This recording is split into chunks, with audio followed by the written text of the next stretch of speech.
Hello my YouTube family, welcome back to the SSVM competitive exam class.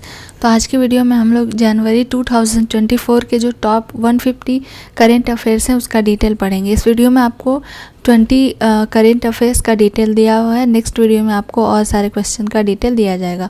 तो पहला question है, केंद्र सरकार ने 16वें वित्त आयोग का अध्यक्ष किसे नियुक्त किया है? तो डॉक्टर अरविंद पनगड़िया जो हैं उन्हें केंद्र सरकार ने 16वें वित्त आयोग का अध्यक्ष चुना है। इससे पहले जो 15वें वित्त आयोग के अध्यक्ष थे उनका नाम NK सिंह था। कुछ इंपॉर्टेंट फैक्ट्स हम लोग देख लेते हैं वित्त आयोग से रिलेटेड। तो वित्त आयोग जो है वो केंद्र और राज्यों के बीच कितना पैसा बटेगा, कैसे बटेगा, इसकी देखरेख करता है और संविधान के अनुच्छेद 280 के तहत इसका प्रावधान दिया गया है। अनुच्छेद 280 में वित्त आयोग के बारे में डिटेल दिया गया है और 16वें जो अभी 2024 में नियुक्ति हुई है तो उनका नाम है doctor Arvind Panagariya. Next question है, बांग्लादेश की 5वीं बार प्रधानमंत्री कौन बनी है? तो उनका नाम है शेख हसीना। शेख हसीना जो है वो बांग्लादेश की 5वीं बार प्राइम मिनिस्टर बनी है। बिहार के किस पूर्व मुख्यमंत्री को मरणोपरांत देश के सर्वोच्च सम्मान भारत रत्न 2024 से सम्मानित किया गया है? काफ़ी इंपॉर्टेंट क्वेश्चन है।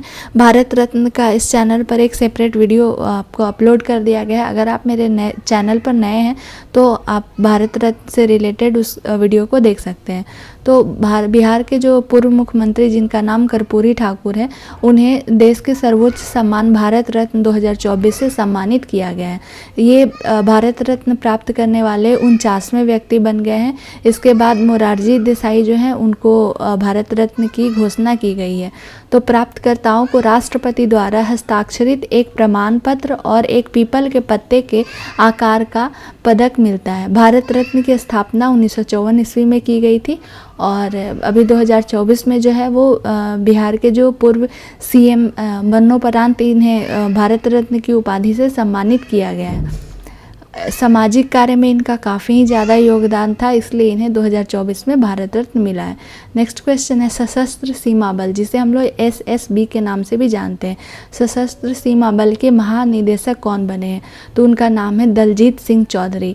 इसका आदर्श वाक्य SSB का जो आदर्श वाक्य है वो है सेवा, सुरक्षा और भाईचारा। इसका मुख्यालय नई दिल्ली में है और इसका गठन 20 दिसंबर 1963 ईस्वी को की गई थी। काफ़ी इंपॉर्टेंट क्वेश्चन है।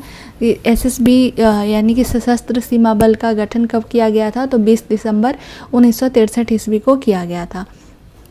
नेक्स्ट है, फोर्ब्स की रिपोर्ट 2024 के अनुसार दुनिया की सबसे मजबूत करेंसी कौन सी बन गई है? तो वो है कुवैती दिनार। कुवैती दिनार जो है वो फोर्ब्स के अनुसार 2024 में सबसे मजबूत करेंसी बनी है। दूसरे स्थान पर जो है वो बहरीन की करेंसी है जिसे बहरीनी दिनार के नाम से जाना जाता है और तीसरे स्थान पर ओमान की करेंसी है जिसे ओमानी रियाल के नाम से जाना जाता है। कभी कभी क्वेश्चन आपके करेंसी से भी पूछता है कि बहरीन की करेंसी कौन सी है, ओमान की करेंसी कौन सी है? तो दूसरे स्थान पर बहरीन है जिसकी करेंसी का नाम है बहरीनी दिनार और तीसरे स्थान पर है ओमान की करेंसी जिसका नाम है ओमानी रियाल। नेक्स्ट क्वेश्चन है, भारतीय सेना में सूबेदार के पद पर पदोन्नत होने वाली पहली महिला कौन बनी है? तो उनका नाम है प्रीति रजक। लगातार 6ठी बार 5 वार्षिक बजट और एक अंतरिम बजट पेश करने वाली दूसरी वित्त मंत्री कौन बनी है? तो वो है निर्मला सीतारमण। अभी जो बजट जो 1 फरवरी को आपको पेश किया गया है वो अंतरिम बजट है। इससे पहले 5 वार्षिक बजट जो है वो हमारे देश के जो वित्त मंत्री निर्मला सीतारमण जी हैं उनके द्वारा किया गया है। जब भी चुनाव का वर्ष होता है तो उस साल 2 बजट पास किए जाते हैं, एक आपका वार्षिक बजट होता है और एक अंतरिम बजट। तो जब चुनाव संपन्न हो जाएगा तो उसके बाद एक और बजट का पेश किया जाएगा जो वार्षिक बजट के नाम से जाना जाएगा।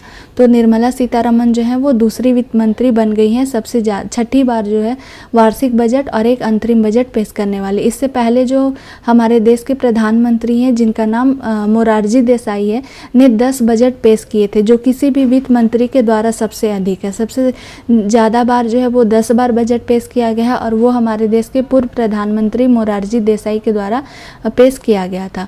उन्होंने लगातार 6 बजट पेश किए थे जिसमें एक अंतरिम बजट भी शामिल था।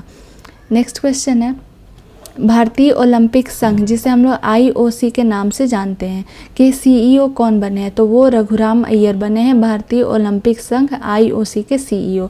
इसकी अध्यक्ष जो है वो PT ऊषा हैं और इसकी स्थापना जो है 1927 ईस्वी में हुई थी। नेक्स्ट क्वेश्चन है, भारत, फ्रांस और संयुक्त अरब अमीरात के बीच आयोजित संयुक्त अभ्यास डेजर्ट नाइट किसके द्वारा संचालित किया गया है, तो ये भारतीय वायुसेना के द्वारा संचालित किया गया है। द बाबरी मस्जिद राम मंदिर डायलेमा नामक पुस्तक के लेखक कौन है, तो उनका नाम है माधव गोडबोले। माधव गोडबोले के द्वारा द बाबरी मस्जिद राम मंदिर डायलेमा पुस्तक को लिखा गया है।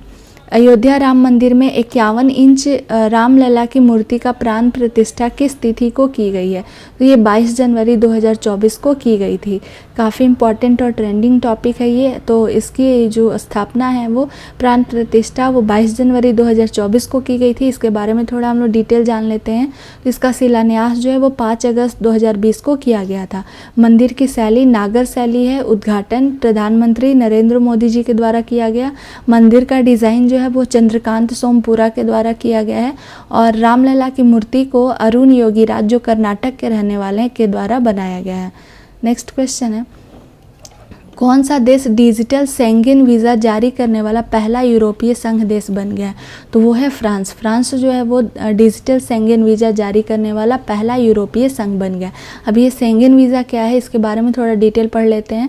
तो शेंगेन वीज़ा एक शेंगेन राज्य द्वारा जारी किया गया एक प्राधिकरण है जो यात्रियों को शेंगेन क्षेत्र में प्रवेश करने की अनुमति देता है। यह एक ऐसा क्षेत्र है जिसमें 27 यूरोपीय देश शामिल हैं। प्रधानमंत्री नरेंद्र मोदी ने पृथ्वी विज्ञान के अध्ययन और समझ को विकसित करने के उद्देश्य से पृथ्वी विज्ञान मंत्रालय की किस व्यापक योजना को लॉन्च किया है, तो वो है पृथ्वी विज्ञान। पृथ्वी विज्ञान के नाम से इसे जाना गया है। जनवरी 2024 में किस देश ने हिम तेंदुए को अपना राष्ट्रीय प्रतीक घोषित किया है, तो वो है किर्गिस्तान। किर्गिस्तान जो है वो हिम तेंदुओं को अपने राष्ट्रीय प्रतीक के रूप में घोषित किया गया है। और हिम तेंदुए का जो साइंटिफिक नेम होता है, वैज्ञानिक नाम, वो पैंथेरा एंसिया के नाम से इसे हम लोग जानते हैं। नेक्स्ट क्वेश्चन है, लोक नीति संवाद 2024 में केंद्र सरकार की किस योजना ने इंडियन स्कूल ऑफ बिजनेस में सर्वश्रेष्ठ इनोवेशन पुरस्कार जीता है। काफ़ी इंपॉर्टेंट क्वेश्चन है, तो वो है स्वामित्व। स्वामित्व में 2024 में केंद्र सरकार ने इंडियन स्कूल ऑफ बिजनेस में सर्वश्रेष्ठ इनोवेशन पुरस्कार जीता है। इसका फुल फॉर्म होता है survey of village and mapping with improvised technology in village area. इसका शुभारंभ जो है वो पंचायती राज मंत्रालय के द्वारा किया गया है और इसे सर्वश्रेष्ठ इनोवेशन पुरस्कार मिला है नवाचार सैंडबॉक्स प्रस्तुति के लिए। नेक्स्ट क्वेश्चन है, जनवरी 2024 में बिम्स्टेक के महासचिव कौन बने हैं, तो उनका नाम है इंद्रमणि पांडे। बिम्स्टेक का फुल फॉर्म होता है bay of Bengal initiative for multi sectoral technical and economic cooperation. Bengal की खाड़ी बहुक्षेत्रीय तकनीकी और आर्थिक सहयोग पहल। और इसमें टोटल 7 सदस्य हैं बिम्स्टेक में। बांग्लादेश, भूटान, भारत, नेपाल, श्रीलंका, म्यांमार और थाईलैंड, ये टोटल 7 सदस्य हैं बिम्स्टेक में। और इसके जो महासचिव बने हैं वो हैं इंद्रमणि पांडे। नेक्स्ट क्वेश्चन है, 4 स्टार ऑफ डेस्टिनी नामक पुस्तक किस भारतीय सेवा प्रमुख जनरल की आत्मकथा है, तो उनका नाम है M.A. नारवाने। M.A. नारवाने जो है भारतीय सेवा प्रमुख जनरल, उनकी आत्मकथा को 4 स्टार ऑफ डेस्टिनी नामक पुस्तक में लिखी गई है। 8 जनवरी 2024 को अमेरिका के एक private company United launch alliance ने पहला अमेरिकी निजी चंद्र लैंडर 51 वर्षों के बाद लॉन्च किया है। इसका नाम क्या है, तो इसका नाम है पेरेग्रीन 1। पेरेग्रीन 1 जो है वो एक अमेरिकी निजी चंद्र लैंडर है जो 51 वर्षों के बाद लॉन्च किया गया है।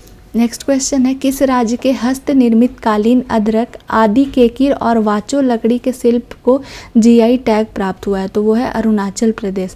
अरुणाचल प्रदेश के हस्त निर्मित कालीन जिसका नाम है अदरक, आदि केकिर और वाचो लकड़ी के शिल्प, वो अरुणाचल प्रदेश को मिला है। जनवरी 2024 में किस राज्य में चंदूबी फेस्टिवल का आयोजन किया गया है, तो ये असम में किया गया है। असम का ये काफ़ी ही फेमस फेस्टिवल है जिसे हम लोग चंदूबी के नाम से जानते हैं। तो इसमें आपके टॉप 20 जो करेंट अफेयर्स हैं उसका डिटेल दिया गया है। नेक्स्ट वीडियो में आपको बाकी के जो क्वेश्चन है उसका डिटेल दिया जाएगा। आई होप आपको मेरा वीडियो पसंद आया होगा। अगर मेरा वीडियो पसंद आता है तो please like, share and subscribe करना ना भूलें। Thanks for watching my video.